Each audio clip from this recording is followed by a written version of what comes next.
Bonsoir à toutes et à tous, j'espère que vous allez tous très très bien. Je suis très heureux de vous retrouver pour un nouveau débrief. Mais ce débrief, j'avoue, je devais pas le faire à la base. Voilà, je suis dans une semaine très complexe niveau études, je vais pas m'étendre là-dessus, mais je voulais pas le faire. Mais au vu du match qu'on a eu et au vu de ce que ça, entre guillemets, représente pour moi, je devais le faire. Pourquoi? Bah parce que je suis pas forcément de base spécial fan de l'Atlético, mais pour moi, quand t'as Antoine Griezmann, qui est un de mes joueurs préférés quand t'es français forcément, et même fils de paille, qui, quand je suis lyonnais que je suis, j'ai grandi un petit peu avec mon fils de paille ces dernières années, pendant 4 ans, c'est là où j'ai commencé à suivre de fou Lyon, etc. Forcément, j'avais une petite préférence pour Atlético, je le dis d'avance. Et quel match on a eu. Pas de grosse surprise, on reparlera de Griezmann sur son but parce que c'est absolument exceptionnel, il n'y a pas d'autre mot. Ce que fait Griezmann. Niveau compo, donc on va partir, oui, on va partir donc pour un débrief alors que bref, voilà. Sinon, pas beaucoup de choses à dire. Hein. Compo assez défensif, comme d'habitude, de la part de Simeone, mais toujours possible d'aller marquer avec forcément Griezmann, Morata, même De Paul qui est dans une très très grosse forme. Euh, Côté interiste, Marcus Thuram est titulaire aux côtés de Pavard pour les Français. Pas de gros absents aussi, c'était vraiment un beau choc. Enfin, on pouvait s'attendre en tout cas à ça, c'est ce qu'on a eu d'ailleurs. On a eu un très très haut match de foot, il faut le dire. Même si voilà, il y a plusieurs choses, on va y revenir. Début de match largement en faveur de l'Atlético. Pourtant, un petit peu on pourrait se donner, puisque l'Inter pourrait gérer à 1-0 à l'avance, mais l'Atlético va très clairement prendre les devants dans ce match, mais sur un petit contre. On va avoir un magnifique jeu en triangle qui va débouler sur Barella, je crois.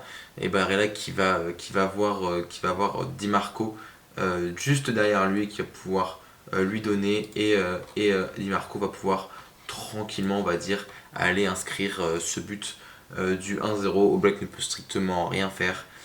Et voilà, du coup 1-0 voilà, grâce au but de Di Marco. Et là on se dit que ça va être compliqué pour l'Atlético, 33e minute. Ils ont craqué alors qu'ils avaient même ils ont eu des occasions avant, quelques petites occasions de marquer, mais on s'est dit que ça va être compliqué. Et pourtant, regardez le chrono, 2 minutes plus tard, on déborde sur le côté droit avec un centre qui est repoussé par la défense. Coquet qui va être peut-être pas décisif sur ce but-là, mais en tout cas, ça va jouer, qui va essayer de centrer. Et en fait, c'est Pavard qui va complètement se manquer dans son dégagement, qui va la donner, enfin, qui va rater. Je crois que Bastoni derrière lui, il a tout de la main. Et donc, dans tous les cas, si Griezmann aurait pas été derrière, ça aurait fait penalty. Et du coup, Griezmann est juste seul face au gardien. Et il a juste à l'ajuster. Et petite volée du pied gauche. Tout est permis donc pour l'Atlético. Et là, regardez le chrono. 86e minute. Entrée de Memphis de paille. Je sais même d'ailleurs même plus à la place de qui. Ah, plus il y a la place de Morata. Et déjà, il y avait déjà une grosse occasion de Memphis avant qui s'était bien retournée. Et c'était Bassoni qui avait bloqué ce ballon. Mais là, Coquet qui va trouver une passe magnifique à faire entre la ligne et De Vrij pardon, est un petit peu en retard. Et là, il va se retrouver. Et là, il va très bien jouer le coup en protégeant bien son ballon. Et derrière, la frappe croisée de Memphis à ras de terre. Il va aller inscrire. Et là, j'avoue qu'en tant qu'ancien lyonnais, c'est les émotions. On peut pas dire autre chose. Ouais, en tant qu'ancien lyonnais, je suis pas très objectif peut-être. Et j'ai un grand sourire, ouais, parce que je suis trop heureux pour ce joueur. Parce que c'est un joueur que j'aime vraiment. Qui m'a marqué. Mais voilà. En vrai, c'est mérité pour Atletico d'égaliser au vu du match qu'ils font, parce qu'ils font un match quand même super solide, que ce soit même défensivement. Il y a allez, l'Inter, il y a la grosse occasion de Marcus Thuram et peut-être de Barella, mais sinon, c'est pas flamboyant. On va dire que les joueurs de l'Inter ont bien joué, clairement pas. L'Atlético a dominé presque tout le match. Ils ont pas garé le quart. Enfin, justement, c'est ça qui m'a étonné, c'est qu'il y a un moment, pendant 20 minutes, au tour de 60e, c'était l'Inter avait le quart garé, quoi. Mais je pense que Simone a très très bien joué le coup. Et il y a un dernier raté. C'est celui de Rico Alme. un très bon jeu de corps de Memphis Depay qui va envoyer Correa pour Griezmann, et Griezmann qui voit Rick Walme seul au deuxième poteau, et Rick Walme qui va, en fait, quand on voit au ralenti, la balle, elle, je sais pas, elle rebondit un tout petit peu, mais c'est des mini rebonds, et je pense qu'il la prend au moment où elle retombe, et donc forcément la balle va partir très haut, très fort, et il l'a pas vraiment ajusté, il a juste voulu frapper. Et ça frôle la barre transversale, ça passe juste au-dessus de cette dernière. Donc voilà, comme vous pouvez voir la réaction du Cholo. Bref, c'est compliqué. Alors, moi je veux revenir sur un geste. Alors, je sais pas, je vais pas être censuré, mais juste ça. Pour moi, t'es en 8ème de finale de Ligue des Champions, il y a des enfants qui te regardent.